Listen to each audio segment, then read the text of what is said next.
Dalam konteks pengabulan doa, kata Allah, ketika saya akan kabulkan, kalau kamu punya masalah, kamu berdoa, saya akan kabulkan.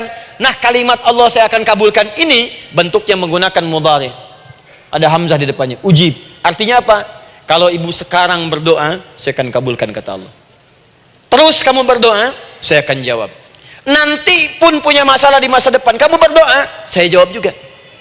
Jadi artinya tidak ada doa yang sia-sia. Semua doa, ingat, sepanjang kita butuhkan, pasti Allah berikan. Doa ingin dijawab oleh Allah, maka kata Allah, kamu pun harus menjawab setiap seruanku. Jawab seruan Allah.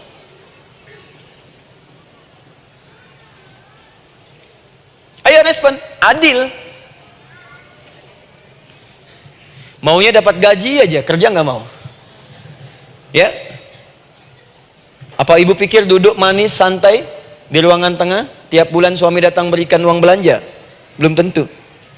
Kalau sikap tidak bagus, ya interaksi tidak mulia, maka belum tentu itu didapatkan.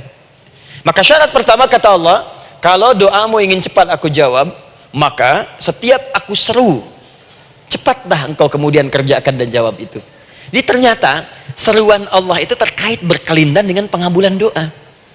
Jadi ketika ibu diseru oleh Allah, diminta diperintahkan sesuatu oleh Allah, sebetulnya itu kunci untuk mendapatkan jawaban doa kita, Bu. Dipanggil kita, ayo cepat datang ke sini, mau minta apa? Minta, saya kasih. Apa di antara kunci doa itu, Ustaz? Yuk kita lihat.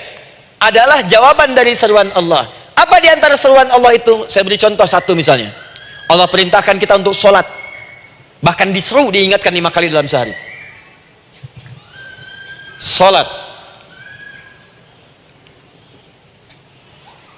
Bukankah kita diseru, Bu? Dipanggil 5 kali sehari untuk sholat? Allahu Akbar, Allahu Akbar. Ya? Diingatkan kan? Ayo ingat Allah, ingat Allah, ingat Allah, ingat Allah. Allah Maha Agung, Maha Besar semuanya, dan seterusnya. Perhatikan baik-baik. Apa tujuan Allah menyeru kita dalam sholat? Ternyata bukan ingin memberikan beban ruku dan sujud. Bukan sujudnya yang penting. Karena semua makhluk tidak sujud pun tidak akan menurunkan status Allah sebagai Tuhan. Allah tetap Allah, nggak ada ruginya. Yang rugi kita. Ternyata ketika disuruh sujud, disuruh ruku itu, ternyata yang ditunggu itu bukan ruku sujudnya. Allah nunggu, punya masalah apa? Mau minta apa? Karena itu dalam ilmu fikih, ibu buka semua kitab fikih. Salat itu secara bahasa disebut dengan doa. Nama lain dari doa adalah salat. As-salatu hiya doa. Salat adalah doa. Karena itu semua bacaan dalam salat doa semua. Coba lihat. Baru takbir Allahu Akbar, doa iftitah. Al-Fatihah doa, Bu. Jangan dikira Al-Fatihah nggak ada doanya. Nih, nanti saya berikan cepat ya. Ini highlight dulu. Highlight dulu. Dalam sholat itu ada 4 keadaan. Ingat ini baik-baik. Nanti ibu manfaatkan, minimal zuhur lakukan. Ada berapa keadaan? 4. Ada 4 posisi, 4 keadaan dalam sholat. Yang kalau ibu berdoa benar, meminta di situ dengan benar, itu seketika akan dikabulkan. Seketika. 1, saat berdiri. 2, saat ruku'. 3, saat sujud. 4, sesaat sebelum salam. Berdiri, ruku', sujud, sesaat sebelum salam. Jadi yang pertama, respon seruan Allah. Disitulah Allah pun akan cepat merespon apa yang kita kemudian butuhkan. Jadi yang pertama lewat sholat ya Bu ya. Ingat sholat. Dan sholat itu tadi dari 4 posisi saya ajarkan yang pertama saja 1 supaya nggak terlampau panjang ya. Berdiri Bu. Saya ajarkan 1. Setiap ibu dalam keadaan berdiri dan membaca Al-Fatihah pada kalimat iyyaka na'budu wa iyyaka nasta'in. Ingat pada kalimat iyyaka na'budu wa iyyaka nasta'in, maka sertakanlah di hati kita apa persoalan yang dirasakan untuk bermohon kepada Allah. Saya ajarkan cepat. Kalau ibu mau belajar lebih detail, ikuti kajian kami di fikih salat, sifat salat Nabi sallallahu alaihi wasallam. Nanti saya terangkan semua dalilnya, insya Allah sepanjang yang saya ketahui. Baik, dasarnya Quran surah ketiga ayat 38 sampai 39. Dan dikuatkan nanti di hadis qudsi. Ibu kenal Nabi Zakaria? Ya kenal ya. Ya selamat lah Bu. Alhamdulillah. Episode ke-15 kenal Nabi Zakaria, luar biasa. Alhamdulillah. Nabi Zakaria punya persoalan, sudah berumah tangga, belum ada keturunan, fisiknya sudah letih, rambutnya sudah memutih, dan mohon maaf istrinya divonis menopause dan mandul secara medis klinis. Apa yang beliau kerjakan? Sholat. Dalam sholatnya bermohon kepada Allah. Perhatikan permohonannya. Qala rabbi habli min ladunka dzurriyyatan thayyibah. Ya hunalika da'a Zakaria rabbah qala rabbi habli min ladunka dzurriyyatan thayyibah innaka sami'ud du'a.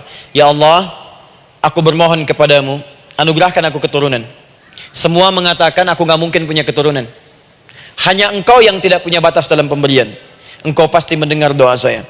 Kalau pada yang maha mendengar tidak mengabulkan juga, lantas kepada siapa lagi aku mesti memohon? Doa ini dipanjatkan oleh beliau dalam keadaan sholat, sedang berdiri dalam sholatnya. Jadi ibu maaf ya, tolong jangan salah berpikir, semua nabi dan rasul, orang soleh sebelumnya itu sholat. Cuma kita lebih sempurna gerakan dan jumlahnya, sempurna. Orang dulu sholat. Nabi Musa sholat, Quran surah 20 ayat 14. Nabi Isa sholat, Quran surah 19 ayat 31 sampai 33. Nabi Ismail sholat, Quran surah 19 ayat ke-55. Semua sholat. Sholat. Nabi Zakaria saat punya masalah, sholat. Dalam berdirinya minta dalam sholatnya. Dari mana Ustadz taunya beliau minta dalam berdiri dalam sholat? Ayat 39-nya baca. Quran surah ketiga ayat 39. Fanadatul malaika, maka doanya itu dijawab oleh Allah. Datang malaikat menyampaikan jawaban. Wa huwa qaimun yusalli fil mihrab. Sedangkan beliau masih berdiri dalam sholatnya di mihrab. Masih berdiri dalam sholat. Sholat. Di dalam sholat itu minta.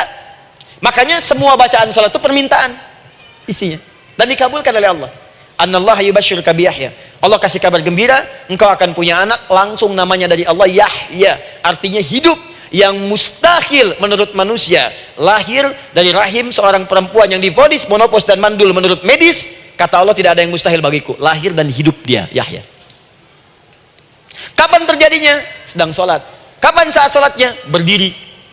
Nah yang paling menarik Bu, umatnya Nabi Muhammad SAW ditunggu oleh Allah 5 kali dalam sehari dan dimintakan sebelum sholat untuk menyiapkan permohonannya. Maka turunlah Quran surah kedua ayat ke-45. Ibu lihat ayatnya. Wasta'inu bis-sabri was-salah. Bahkan ditegaskan lagi di Quran surah kedua ayat 153 paling kanan sebelah bawah. Ya ayyuhalladzina amanu ista'inu bis-sabri was-salah. Yang pertama nggak pakai panggilan iman. Wasta'inu, kata Allah, hei, kalau kamu punya masalah jangan mengeluh, jangan berkeluh kesah, jangan terlampau banyak gelisah, cepat siapkan dirimu untuk menunaikan sholat. Siapkan permohonanmu, minta kepada aku lewat sholat. Kalau belum yakin, disebutkan imannya. Ya ayyuhalladzina amanu, hei orang-orang yang masih merasa punya iman, katanya punya iman. Jadi kalau ibu nggak mau minta lewat sholat, dipertanyakan imannya. Kamu punya iman nggak? Kata Allah. Yakin nggak dengan saya? Kalau punya masalah jangan mengeluh. Datang pada saya minta. Lewat sholat, saya panggil sholat minta. Kalau masih merasa punya iman. Tuh, iman kita tuh dipertaruhkan di situ. Nah sekarang, saya berikan rumus bahasanya. Allah memanggil kita dengan bentuk jama, perintah jama. Wasta'inu. Wasta'inu. Itu bentuk perintah. Wasta'inu, bentuk perintah.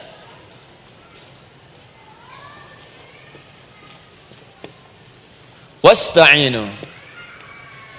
Dan jika kalian, perhatikan cara menerjemahkannya, dan jika kalian punya persoalan dalam hidup, punya kebutuhan, maka bergegaslah siapkan dirimu untuk minta kepadaku solusi. Wasta'inu, dan mintalah oleh kalian pertolongan, solusi.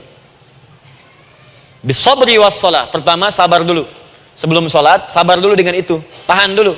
Terima dulu. Jangan mengeluh, terima dulu. Nanti dalam sholat minta solusi. Itu maksudnya.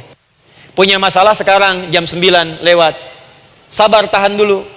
Koreksi diri, istighfar. Nanti zuhur minta. Atau duha sekarang sholat. Datang ke masjid, sholat duha minta. Tahiyatul masjid minta sekarang. Sabar. Disabar, terima dulu. Jangan mengeluh, sabar. Ingat, terima, sabar. Karena Allah mustahil memberikan ujian masalah kalau kita tidak sanggup menerimanya. La yukallifullahu nafsan illa. Saya sering katakan Bu ya, maaf kalau kalimat ini mungkin kurang berkenan, tapi kalimat ini nyata. Kalau ibu sekarang punya masalah seberat apapun, itu artinya hanya ibu yang sanggup untuk menerimanya. Saya tidak. Betul, karena itu persoalan itu dititipkan kepada ibu, bukan kepada seorang bernama Adi Hidayat. Ibu yang dipercaya. Ya, ibu dipercaya oleh Allah. Kenapa ibu tidak yakin dengan itu? Karena cuma ibu yang bisa mengatasi. Ibu yang mampu, saya tidak. Karena itu dititipkan pada ibu. Kaidahnya la yukallifullahu nafsan illa wus'aha. Allah nggak akan berikan beban ujian masalah kalau dia nggak mampu. Artinya kalau saya nggak mampu, saya nggak dikasih. Ibu mampu, ibu diberi. Jangan mengeluh. Kenapa mesti saya ya Allah? Kamu mampu. Ya Allah, why me? Why not? Kamu yang bisa. Nah sekarang wassalah, setelah terima itu, tapi juga jangan terlampau kepedean. Memang cuma saya yang mampu ya bikin status. Kemudian sholat, kita akan katakan, ya Allah, Engkau perintahkan saya untuk minta tolong. Sekarang saya akan minta kepadamu. Lalu kita katakan, maaf ya, ya Allah, saya sekarang punya masalah, saya ingin bermohon kepadamu, saya ingin minta kepadamu ya Allah, saya mohon ya Allah. Maaf Bu ya, maaf ya, sebentar. Ibu kalau punya masalah sedikit atau banyak? Banyak. Yang punya masalah ibu saja atau anak juga punya masalah? Kadang-kadang, bukankah anak yang punya masalah ibu yang minta? Bukankah suami yang punya persoalan ibu yang bermohon? Kan? Karena itu, kalau kita ingin memohon kepada Allah dengan persoalan yang kompleks mewakili yang banyak, maka pertama kalimatnya diawali dengan huruf na. Berarti kami, kita, semua. Jelas ya?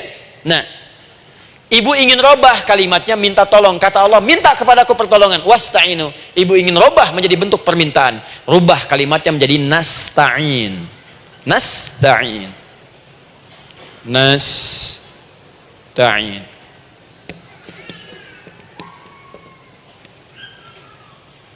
Wasta'inu nasta'in. Minta kepada siapa tadi? Allah. Boleh minta kepada selain Allah? Tidak. Hanya kepada Allah saja? Hanya kepada Allah saja, hanya kepadamu ya Allah, tidak kepada yang lain. Maka kalimatnya menjadi iyyaka. Iyyaka. Hanya kepadamu saja ya Allah. Engkau berjanji kalau ada masalah minta aku berikan. Sekarang hanya kepadamu saja ya Allah aku bermohon.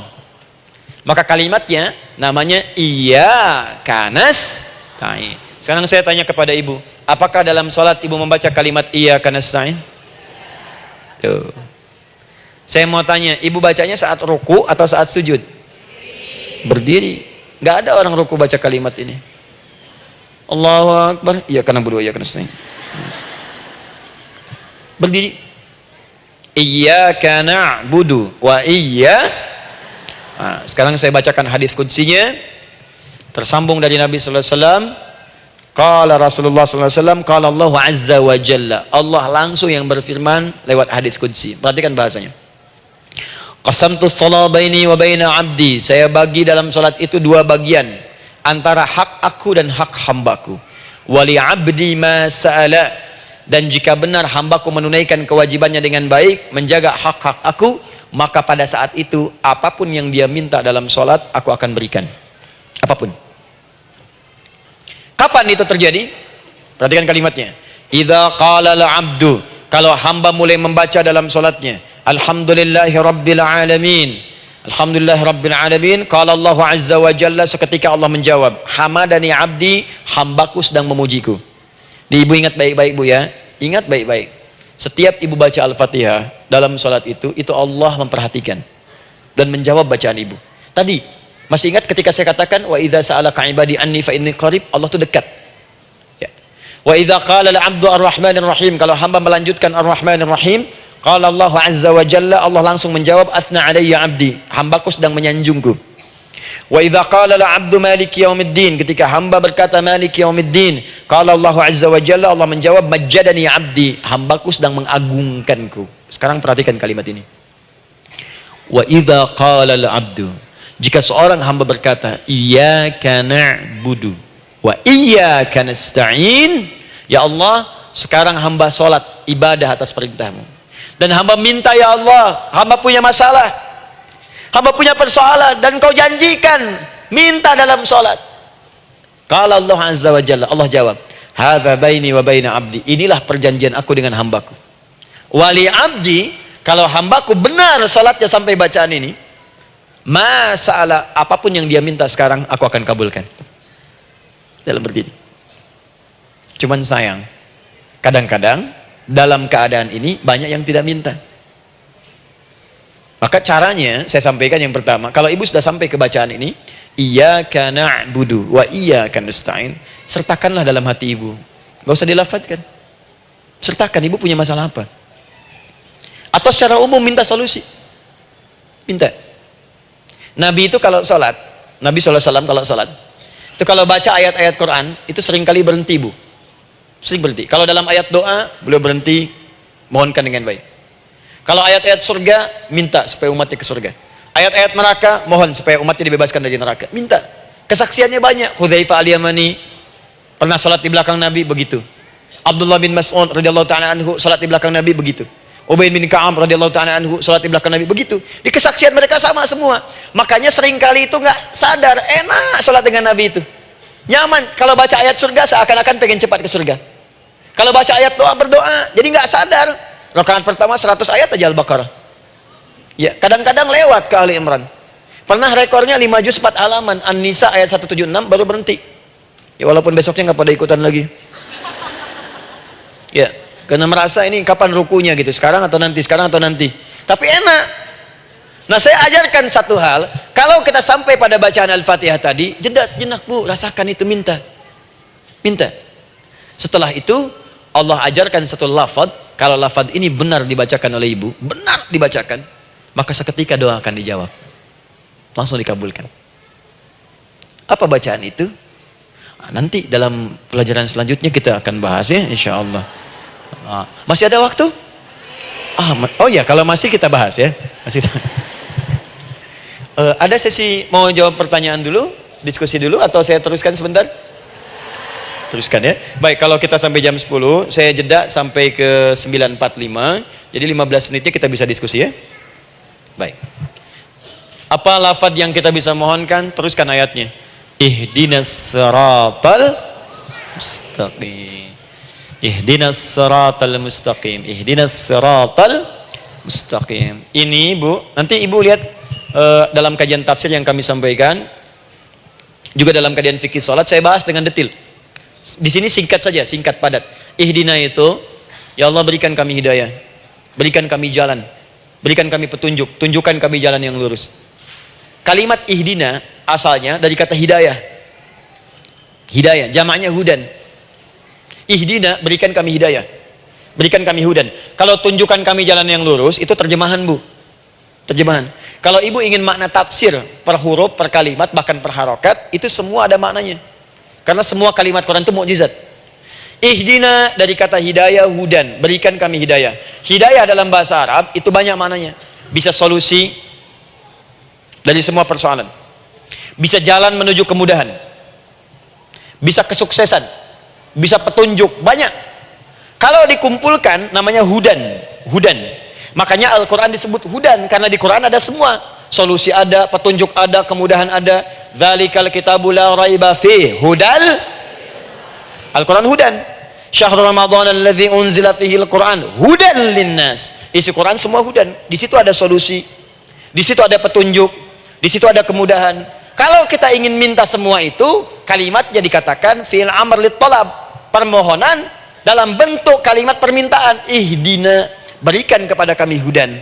Kalau sudah mengatakan ihdina, artinya minta solusi, minta kemudahan, minta petunjuk. Jadi ketika ibu mengucapkan kalimat ihdinas siratal mustaqim, itu artinya, ya Allah, berikan kepada kami solusi dari masalah yang sedang saya hadapi. Berikan petunjuk dari persoalan yang sedang saya jalani. Berikan kemudahan, ya Allah, dari kesulitan yang tengah saya hadapi. As-siratal mustaqim, yang lurus, yang gampang. Karena jalan yang gampang itu lurus, gak berkelok, Bu. Langsung ke tujuan. Saya mau ke sini jalannya belok-belok, gak langsung kan gak enak. Ibu mau ke satu undangan, jalannya belok sini, belok sini, belok sini, belok sini. Kelokan 9, kelokan 7, kelokan 8. Ya. Kan rasanya berliku. Ibu ingin mendapatkan solusi, tapi dilempar-lempar. Ke sini dulu, berkelok. Sini dulu, sini dulu, sini dulu. Kenapa nggak ibu lurus dapatkan langsung? Dalam bahasa Arab, apalagi kalimat yang fasih, mendapatkan sesuatu dengan gampang, dengan mudah. As-siratal mustaqim, lurus ke tujuan, cepat, mudah. Apalagi ke surga nanti, tunjukkan kami jalan yang lurus, yang benar, hak dari Allah dan mudah didapatkan. Itu maksudnya. Ini bukan sekedar tunjukkan jalan yang lurus, solusi yang mudah, yang gampang, yang cepat. Paham di sini ya?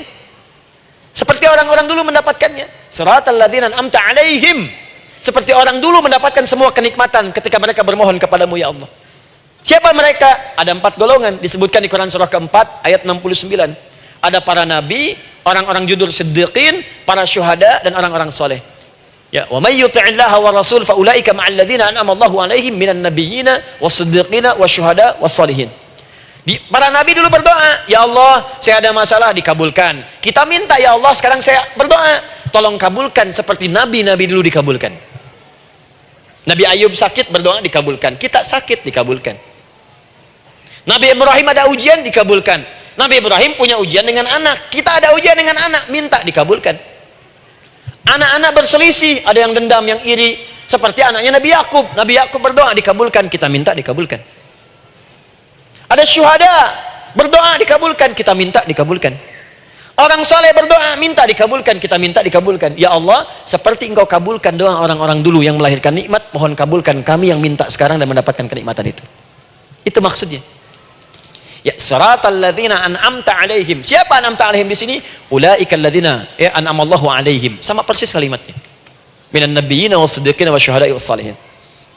Ini jangan diartikan sebatas terjemahan. Walaupun di musim haji sekarang itu bisa dipakai. Saya tugas 2010 di Mekah, ada jemaah kesasar, lupa maktab, kemudian ingin balik, nggak tahu jalan, dia ketemu askar nggak bisa bahasa Indonesia, dia nggak bisa bahasa Arab, tapi dia hafal Al-Fatihah. Datang kepada askar, dia tunjukkan gelangnya, Pak, ihdinas siratal mustaqim, tunjukkan saya jalan yang lurus. Bikin gelang. Askar nggak bisa bahasa Indonesia, dikasih bahasa Arab gak paham-paham, tapi askar ini pun cerdas. Dia tunjuk, dia lihat gelangnya, oh maktab sana. Siratal ladzina an'amta 'alaihim ghairil maghdubi 'alaihim waladdallin. Lurus, jangan belok-belok. Kalau belok nanti engkau tersesat atau dicaci maki orang. Maghdub ya dicela orang. Dhalin tersesat, kan? Jangan dicela, jangan sesat, lurus. Tapi kalau dalam berdoa dalam sholat minta di hati hadirkan. Jelas ya? Nah itu posisi pertama. Jadi pertama minta lewat sholat. Yang kedua cepat, rajin istighfar Bu. Saya cepat ya, rajin istighfar. Saya ada 7 menit lagi. Ibu rajin istighfar. Astaghfirullah, astaghfirullah, astaghfirullah, astaghfirullah. Itu yang paling singkat. Astaghfirullahaladzim, astaghfirullahaladzim, astaghfirullahaladzim. Itu yang menengah. Astaghfirullahaladzim alladzi la ilaha illa huwal hayyul qayyum wa natubu ilaihi. Astaghfirullahaladzim alladzi la ilaha illa huwal hayyul qayyum wa natubu ilaihi. Astaghfirullahaladzim alladzi la ilaha illa huwal hayyul qayyum wa natubu ilaihi. Itu yang cukup panjang. Ibu rajin istighfar. Orang yang rajin istighfar itu diantara yang disebutkan dalam riwayat-riwayat adalah orang-orang yang cepat dijawab doanya hanya dengan istighfarnya. Jadi dia tuh punya keinginan, dia nggak katakan. Jadi keinginan di benaknya dia, terus dia istighfar. Astagfirullah, astagfirullah, astagfirullah. Itu kalau benar rajin istighfar, seketika dikabulkan. Cepat. Ada seorang yang hidup, ini tukang roti, di zaman Imam Ahmad bin Hanbal. Saya pernah kisahkan ini di beberapa keadaan. Orang ini itu ahli istighfar. Jadi maaf ya Bu ya, bukan istighfarnya pas ada keperluan aja, bukan. Ada ta'lim Ustaz Adi, sab pertama astagfirullah, astagfirullah, astagfirullah, bukan. Besok ada arisan, astagfirullah, astagfirullah, bukan. Jadi bukan ada keperluan istighfar, bukan. Orang ini membiasa istighfar. Jadi setiap mengerjakan apapun dia istighfar. Mau minum, bismillah, astagfirullah, astagfirullah. Dia setiap buka adonan, astagfirullah, astagfirullah. Nah satu ketika Imam Ahmad itu nggak tahu kenapa pengen datang ke daerah itu. Ya kalau misalnya ibu tinggal di Cicahem, misalnya kan Imam Ahmad tiba-tiba pengen ke Cicahem aja. Terus karena lelah, mampir ke masjid. Istirahat di dalam masjid. Tiba-tiba kata penjaga masjidnya, DKM-nya, marbotnya, ya Syekh, idhab, pergi, nggak boleh tiduran di sini. Kata Imam Ahmad, saya kan cuma numpang istirahat, nggak boleh keluar. Dan dia nggak tahu kalau itu imam besar. Dan Imam Ahmad itu sudah populer, Bu, sangat famous, familiar. Cuman orang kan nggak pernah lihat wajahnya. Dulu kan nggak ada Facebook, nggak ada Instagram, nggak ada handphone, nggak ada apa-apa. Jadi kalau orang terima Ahmad, ya Ahmad aja kemana-mana. Oh, ada Imam Ahmad, Imam Ahmad, Imam besar, Imam Syafi'i, Imam besar. Tapi nggak pernah lihat. Sekarang kan udah kelihatan. Ya, udah kelihatan. Sekarang banyak. Makanya orang dulu itu senang begitu tahu, dikasih tahu Nabi aja ke Madinah, Bu. Nggak ada yang tahu kalau itu Nabi Muhammad kalau belum pernah lihat. Karena beliau di bawah, Abu Bakar di atas. Abu Bakar kan naik kan, untanya Nabi. Nabi Muhammad pas di bawah gantian tuh di jalan. Orang mengira yang di atas unta Nabi Muhammad. Padahal Nabi Muhammad yang jalan kaki, nggak kelihatan. Makanya responnya bola ketika tahu Nabi, senang luar biasa. Minta doa, minta ini, minta itu. Orang sekarang tidak, karena sering banyak lihat di TV, media sosial, begitu ketemu minta foto. Lain kisahnya, nggak tahu dia, pergi keluar. Kata Imam Ahmad, ya sudah, keluar beliau, nggak mau ribut, istirahat di luar, di pelataran. Di sini juga nggak boleh. Lihat kalimatnya, barah, keluar, pergi. Barah itu kasar, Bu. Begitu kemudian didebat lagi, saya cuma di luar. Rawah itu dari kata roh, Bu. Itu paling kasar. Artinya keluar dengan rohnya sekalian. Rohnya pun jangan di sini. Ya. Jadi kalau ibu nanti di Masjidil Haram misalnya kan, ada kalimat itu artinya kesal, Bu, askarnya. Ya. Keluar. Misalnya idzabi anti. Enggak mau, saya mau di sini. Ya. Barwa, pergi. Sampai ke roh dengan rohnya. Itu artinya ibu disuruh pergi. Ya, bukan jangan mengelak lagi. Rawah. Saya bukan rawah, saya roh hayati. Suruh pergi. Imam Ahmad pergi tuh akhirnya. Pergi, di jalan kelihatanlah tukang roti tadi. Begitu kelihatan capek lah dipanggil, Syekh, kayaknya lelah, istirahat di sini. Dan tukang roti pun nggak tahu kali itu Imam Ahmad. Begitu istirahat, duduk, kelihatan Imam Ahmad setiap buka adonan, astagfirullah. Bikin lagi, astagfirullah. Imam Ahmad tahu faidah itu. Tapi ingin menguji tukang roti ini, ditanya. Ya akhi, kamu ini kenapa setiap Anda menanak adonan itu, tepung itu, Anda mengucapkan istighfar? Astagfirullah. Perhatikan jawabannya. Wallahi demi Allah, tidak pernah saya beristighfar dalam setiap aktivitas saya, kecuali Allah selalu mengabulkan doa yang saya mohonkan. Di setiap minta, astagfirullah, itu dikabulkan. Cuman satu yang sampai sekarang belum terkabul. Apa itu kata Imam Ahmad? Saya ini selalu bermohon kepada Allah, ya Allah, mohon sebelum saya wafat atau setelah ia wafat, pertemukan saya ya Allah dengan Imam Ahmad bin Hanbal sebelum saya yang wafat atau wafat Imam Ahmad. Kata Imam Ahmad, astagfirullah, Allahu Akbar. Itu mungkin yang memperjalankan saya kemari. Tiba-tiba pengen ke sini, sampai diusir keluar dari rumah Allah, dari masjid, sampai di sini karena istighfar Anda. Sayalah Imam Ahmad bin Hanbal. Astagfirullah. Imam Ahmad ke situ datang. Tolong jangan lakukan pada saya. Salah di hidayat ya Allah. Astagfirullah. Saya jawab lagi dari sana. La haula wala quwata illa billah. Ini istighfar. Nah, kapan istighfar yang baik? Istighfar yang baik dilakukan setelah tahajud sebelum fajar. Saya ulang ya. Setelah tahajud sebelum fajar. Dalilnya Quran surah ke-51 ayat 18. Baca dari ayat 15 sampai 18-nya. Jadi ibu kalau mau seperti itu, rajin tahajud dulu, Bu. Tahajud. Setelah itu biasakan istighfar. Itu latihan dulu, itu baru latihan. Ingat ya, istighfar menjelang fajar di waktu sahar, itu baru latihan. Astagfirullah. Nanti kalau sudah banyak latihan, ibu akan refleks. Mau duduk masuk mobil, astagfirullah. Duduk mau makan, astagfirullah. Ya, kadang-kadang ibu mau ambil handphone, astagfirullah. Itu refleks di lisan kita keluar. Ahli istighfar itu nggak direncanakan keluar di lisannya. Astagfirullah. Kalau sudah seperti itu, berbahagialah. Karena apapun kadang ibu inginkan, sepanjang itu ibu butuhkan, seketika dikabulkan.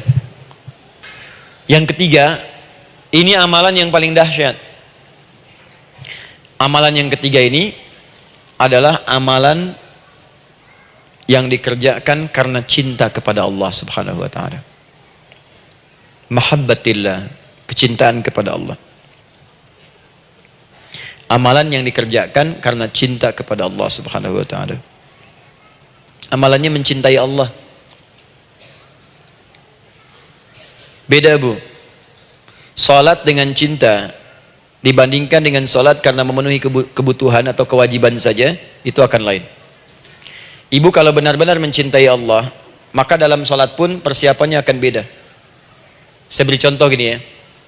Dari pakaian akan lain kata Al-Quran. Quran surah 7 ayat 31. Ya bani Adam khudhu zinatakum inda kulli masjid. Hei anak cucu Adam, kalau ada panggilan dari masjid, kenakan pakaian terindahmu. Di orang-orang yang mencintai Allah saat akan sholat, dia akan perhatikan dari pakaiannya. Jauhkan dari yang haram. Terus cari yang paling baik yang dia kenakan. Gak akan sembarangan. Kalau ibu pakai mukena juga cari mukena yang paling indah. Bukan karena pengen dilihat orang. Karena ingin Allah menyaksikan sholat ibu dalam keadaan yang sempurna. Wudu tuh hati-hati gitu. Quran surah ke-5 ayat ke-6. Ya ayyuhalladzina amanu idza qumtum ila shalah faghsilu wujuhakum wa aydiyakum ilal marafiq wamsahu bi ru'usikum wa arjulakum ilal ka'bain. Dikala ada orang beriman mencintai Allah, mau salat dia mau wudu, wudunya enggak akan sembarangan, Bu. Cuman basuh. Ya, bagian kepala juga harusnya kepala, dia rambut, takut selesai. Sampai ke kaki cuma disodorkan di keran, beres. Itu sih anak kecil juga bisa. Orang ini lain. Dia akan pelan-pelan dilihat secara sempurna. Hati-hati, kerjakan karena Allah, karena ingin baik. Kalau orang sholat hanya kebutuhan saja, maka yang penting dia takbir sampai salam selesai. Tapi ini tidak. Dia akan pelajari bagaimana Nabi mengajarkan sholat yang benar. Bagaimana bacaan saya benar. Dia belajar ngaji supaya benar bacaan Fatihahnya. Dia belajar dengan baik supaya khusyuk di dalam sholatnya. Dia pahami satu-satu. Apa artinya Allahu Akbar? Apa artinya Subhana Rabbiyal Azim? Apa artinya Subhana Rabbiyal A'la? Apa artinya Sami Allahu liman hamidah? Dipahami. Di begitu dia sholat dan baru takbir sudah paham isinya. Jika ada orang seperti ini, dia mengerjakan apa yang Allah perintahkan karena cinta dengan Allah. Dia berzakat karena ingin mencintai Allah. Dia berinfak karena cinta dengan Allah, bukan karena uangnya. Pokoknya kalau orang cinta itu, Bu, setiap pecinta dia akan memberikan apapun pada yang dicintai. Walaupun tadi minta. Dan pecinta itu sifatnya, kalau yang dicintainya senang sesuatu, akan otomatis ikut senang. Ibu misalnya senang ya dengan pasangan sebelum menikah. Pasangan senang kucing, ibu akan terpaksa senang kucing. Ibu cinta dengan anak, semua akan diikuti apa yang diinginkan. Seperti itu, cinta itu butuh pembuktian. Karena itu sering saya katakan pada akhwat ya yang belum menikah, yang masih muda-muda belum menikah, cinta itu butuh pembuktian. Jadi jangan percaya kalau ada orang yang bicara di lisannya nggak ada buktinya. Aku akan seperti Dilan membawamu dalam motorku. Katakan padanya, aku tak butuh dengan rayuan kata-katamu. Itu hanya angin surga. Yang kubutuhkan, tuliskan namaku di buku nikah kita. Wah, catat. Itu caranya.